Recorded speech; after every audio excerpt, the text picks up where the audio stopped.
book of Colossians deals with the Apostle Paul's instruction to assist a group of new believers as they deal with false doctrine being peddled among their people.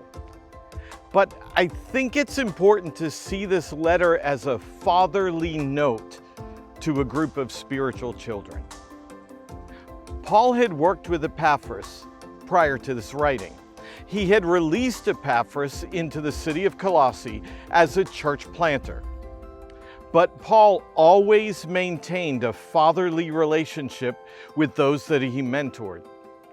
When Epaphras travels to Paul's Roman prison to ask for advice on the situation with the church there in Colossae, we see the apostles' caring words unfold in this letter. Paul never actually visited the Colossian church. His only real connection was with that church's leader.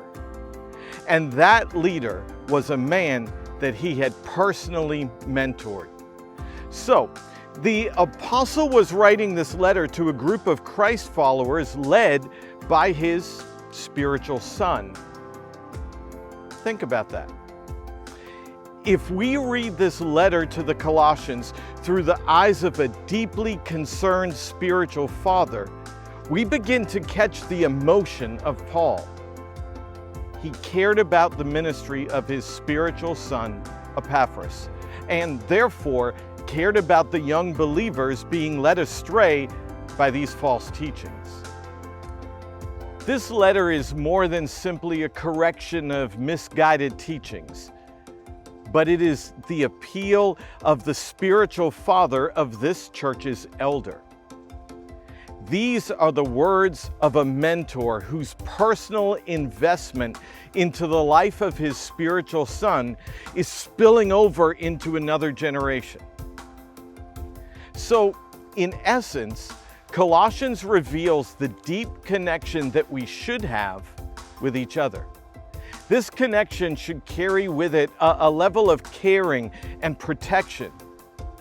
Families watch out for each other, or at least they're supposed to. And Paul shows that from a prison cell in Rome. The end of chapter 1 reveals the apostles' strategy for making sure the Colossian church overcomes these false teachings.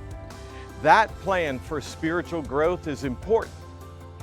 But by understanding the spiritual father's heart of Paul, we are able to see the rest of the story.